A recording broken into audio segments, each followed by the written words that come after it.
Hello, everybody, and welcome back to the show.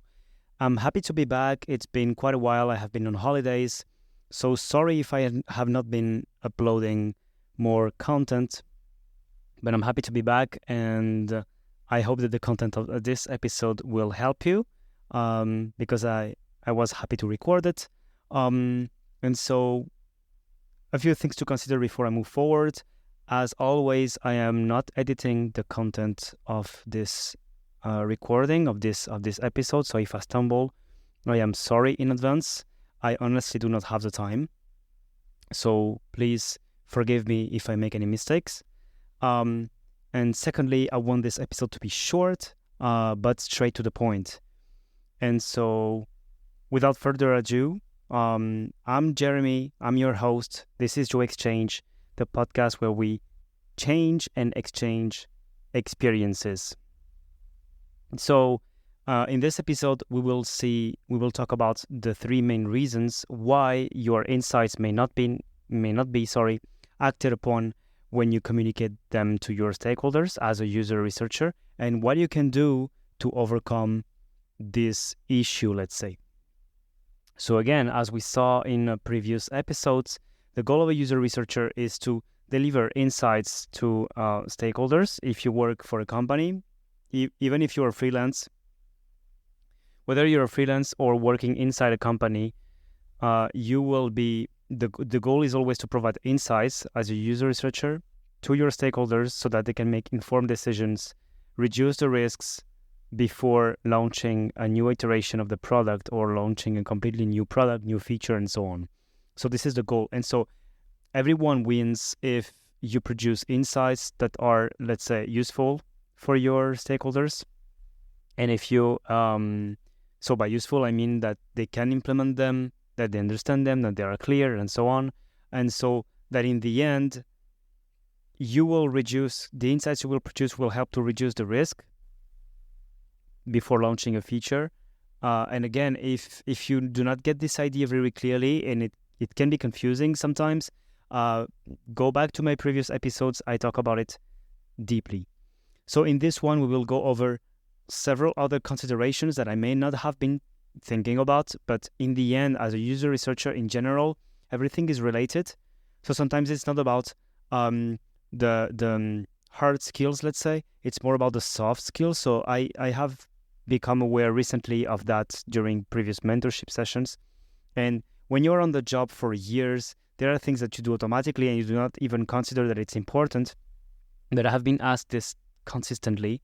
And so by then following up with my mentees on why is this happening, what is your process, why are you doing this way and not this way, blah, blah, blah, treating my mentees as my, let's say, users, then I can come to the root of the problem. And so in this case, I have identified three other reasons why your insights may not be actionable and that you might want to be careful about that. So the three main pillars that I mention in this episode are about first, your hard skills, basically as researcher, and most about project planning. This is the first thing. The second thing is more about soft skills. So in this second thing, in the second pillar, I will include two subtopics, which are first communication, and the second one, let's say, stakeholders management and stakeholders engagement. Okay, so let's go over the first one. And again, I'll be brief in this episode. If you're interested about knowing more, please head over the website. You will have shortly a blog post about that. And if you want me to dive more into that, please go to the website, comment anytime, reach out to me. I will be super happy to know more about how are these episodes helping you, what do you expect for the future, how can I help you more. Really, that will help me to adapt to your needs. That is also my goal, is to provide content that helps you. So the first topic is about hard skills that you can improve when you feel that your insights are not being acted upon. So imagine you delivered some insights after a presentation and you realize, well, yeah, okay, this is not actually what I delivered as an insight. When you look at the product in the end, the new iteration, nothing is implemented. So the first thing is, when we do a diagnosis of what is happening, usually what I take into consideration is all steps from the research until the iteration of the product, and I ask myself what is going wrong in this process at what step. And so depending on what is going wrong, what can you correct, basically? What are the strategies you can put in place? And so the first thing that I identified is that oftentimes user researchers will mix, due to the constraints of the company. This is perfectly normal. I am also in that team of people who do that, will mix discovery and evaluative research into the same project. So let's say, for instance, a stakeholder comes to you, a PM comes to you and says, I want to test this feature, I want to test this flow, blah, blah, blah. But you have no discovery which has been done first, so that you understand first if this feature is really needed by your users before testing the flow. Because testing a flow will get you some answers, but you have to put that into context. So if you lack insights related to the needs of your users, maybe you lack a piece of the puzzle. That's the point. So due to that, oftentimes user researchers are constrained with asking a bit of discovery questions at the same time of their evaluative research, which is perfectly normal, understandable, doable, and also recommended if you have no other way to do that. Okay? But the point is, at this step, so let's say we are at this step, the step we consider right now is the research plan. So you plan your research, you have been handled the requests by your PM, the need and so on, you analyze the need and so on. Here, the goal is really to balance, to have balance. So have a lot of conversations with your PM and with the other stakeholders about what do they expect from this research. If you're going to do some discovery research, like let's say 80% of the research because you feel this is the right thing to do, and it's normal to think this, but if you provide 80% of insights which are discovery, but you know your stakeholders will not act upon them beforehand, that would help you to, let's say, have a conversation with them first. Because if you think, okay, this is the right thing to do, and I would advise you to do it, but first have a conversation with your stakeholders, because maybe they cannot implement the insights you're going to get. And this type of things, we are entering the realm of really stakeholders management. This is really difficult. This goes slowly over time to change a culture, because let's face it, a lot of companies, there are more companies out there which are product-centered and not user-centered. So in this type of companies, if you feel you're in this type of companies, this is not the end of the world, but there are strategies to put in place. You cannot, of course, go frontally, I don't know if that's a word, to your stakeholder and say, okay, no, you have this feature in mind. I will not do this usability test like fully. I will do 80% discovery and 20% usability. And my insights will reflect this, because for several reasons, you might not get heard. Your stakeholders have some needs. And your task, let's say, and your job is to educate, is to evangelize, is not to impose. Because as much as you can be right about this regarding the user perspective, in the end, this is a teamwork, and you might have to consider constraints, budgetary constraints, but also timing constraints, human resources, and so on. So all of that to consider. So my point here is, when you are handed a request, such as a usability study, for instance, that will require a usability study to fulfill, but you feel you lack some context about this, have some conversations with the stakeholders, try to ask them, is it possible to have a discovery first? Or if I do a discovery, will you act on my insights? Because if not, there is really no point, to be honest. And so if you see that it's a no, try to do it step by step. Try not to do let's say, a balance that is really, really tilted towards discovery. make it strong on the usability side, because this is what your stakeholders expect and this is what they will most likely act upon. But include some discovery questions so that in your, let's say, in your storytelling, when you hand back the results in the end in the report, this will make them reflect step by step. It's like an inception protocol. You have to be gentle about this. It's like an inception. You have to put the idea inside the head of your stakeholders step by step, little by little, because the culture of a product-centered company is bigger than what you think, and it takes time to move. So this is bigger than you, this is bigger than me, this is bigger than us as researchers sometimes. If you're in a user-centered company, well, you can not consider this. And even though I think you can still consider it, because in the end you have to make a product, so it's still valuable. So this is the first thing. Try to balance, because the point here that I want to make is, imagine you have to do a usability study, but you should do discovery one, and then you do it, but your stakeholders don't need that. Again, treat your stakeholders as your users, and then you realize they did not act on it. Well, that's unfortunate, I know, but it's kind of expected, because they don't need it, and they won't listen to it for several reasons. I'm not putting the blame here. There are perfectly valid reasons. Sometimes we have to listen to each other's perspective. Okay, enough about this. So this is more about the research. Well, I was saying it's hard skills, it's the research plan, but not only, it's also a bit of soft skills here. Okay, but now let's enter more the soft skills part, which is communication. And communication here, I as I was saying, I included two subtopics, which is the first one, stakeholders engagement. And so I have been confronted with some mentees saying that, for instance, I don't know, they struggle to find time presenting their insights to the stakeholders, or they struggle to find a format to present their insights, for instance. Even when they present, they struggle with communication style to make it actionable and so on. So let's go step by step.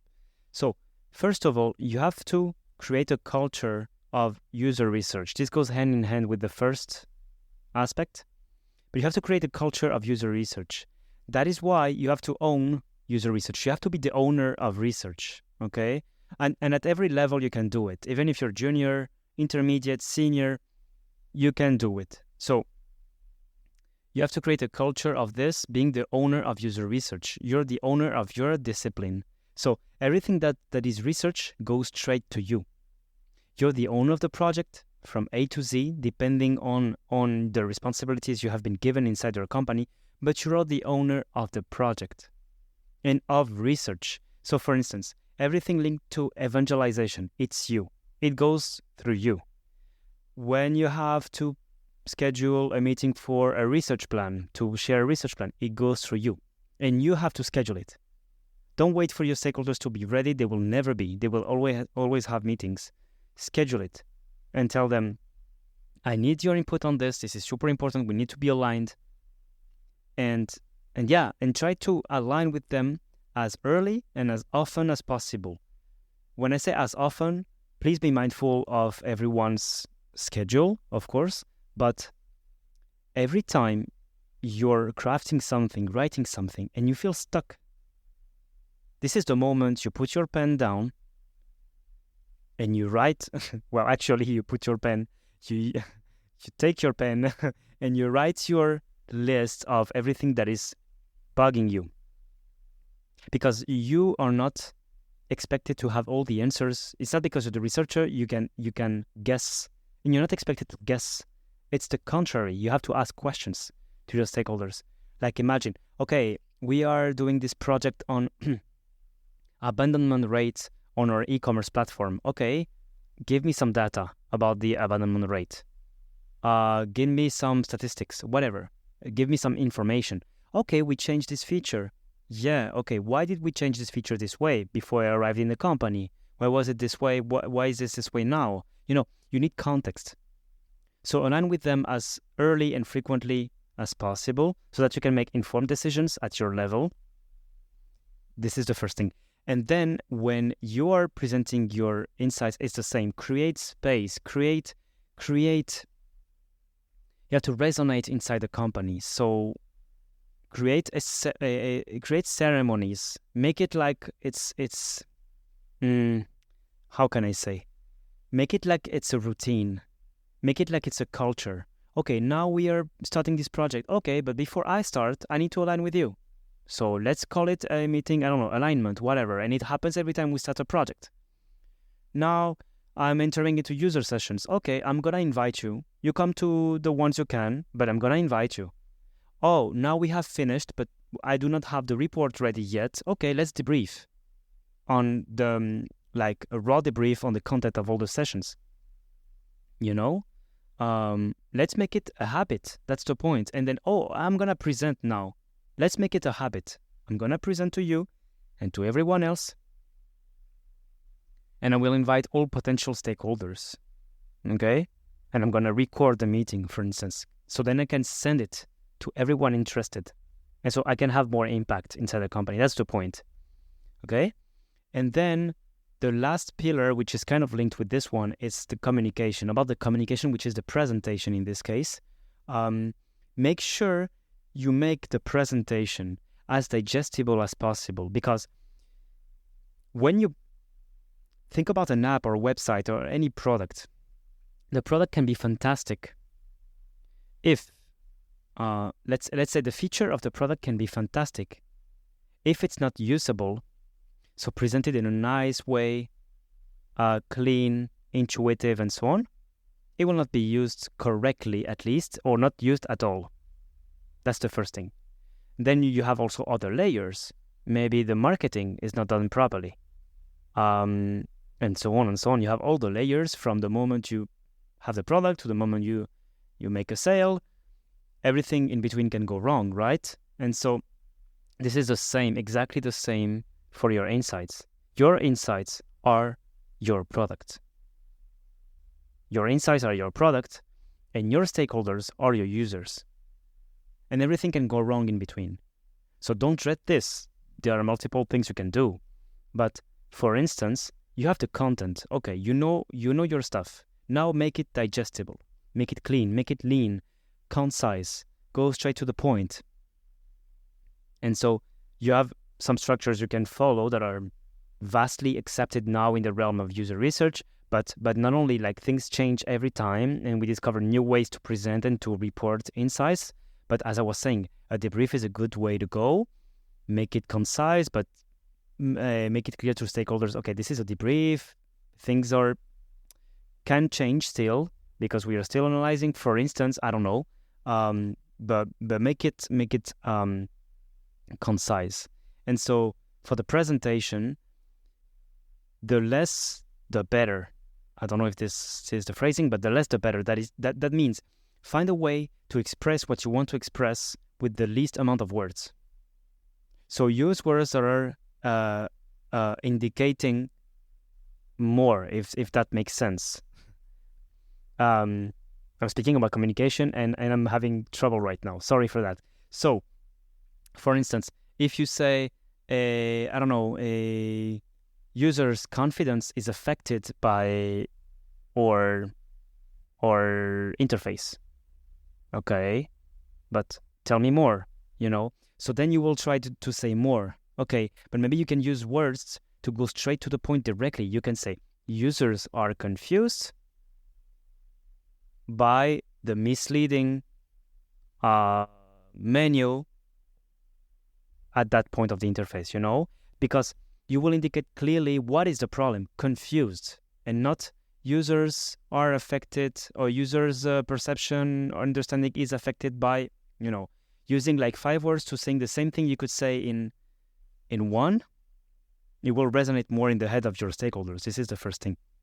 Then about the format, make it like stakeholders is the same as when we inspect resumes to hire. To hire in general, people do not want to spend a lot of time. They want to be told what to do. They want to be guided, your stakeholders. So make it clear. Have a slide with all your insights and your recommendations in one place so that they can take it, they can screenshot it, they can do whatever they want, but have it all in one place. And make it as interactive as possible. Tell them they can ask questions, answer them. Sometimes it can be also an interactive format. So basically reacting to what you're saying, following up, and so on. Also include videos, includes what we call evidence, quotes, videos, basically that, so that they will be able to empathize better. Because if you say something, but then when they see the user is saying exactly what you were saying, but with different words, really, it comes from the user.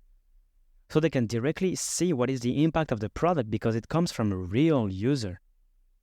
And that speaks to them.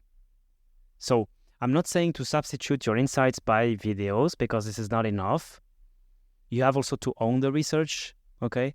But it will speak, it will prove the point. You will be stronger. You will make the point stronger, let's say, more impactful. Then about make it as, how can I say, try to resonate as much as possible. So for instance, multiply the channels of communication. Try not to be overwhelming, of course, but make your research accessible through various locations. So for instance, have a research repository if that makes sense for you. Try to see first if that makes sense for you and if you have the ability to maintain this repository.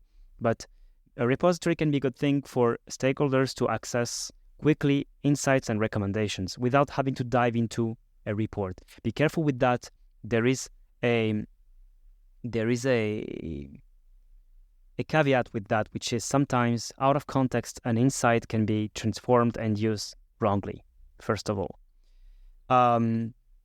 User reports, of course. Share also the videos in another format, like through a drive, for instance. Have it goes hand in hand with the ceremonies. Have a weekly message, monthly newsletter in which you can share the updates of your research and so on. Like, make it resonate. Make your presence noticed.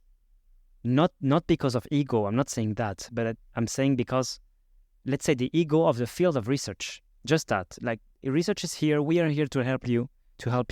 And so the more they know that, the more they will listen to you. And so, yes, that was basically it for this episode. I hope it was helpful. And again, it's still a pleasure to do these episodes. If anything, please head over to my website if you want to reach out, if you want me to tackle some topics. If you're interested in knowing more, I will be happy to cover other topics in the future. And if you like this episode, please give me a review. That will greatly help me to improve, and share it with your friends. And see you in the next episode. Bye-bye.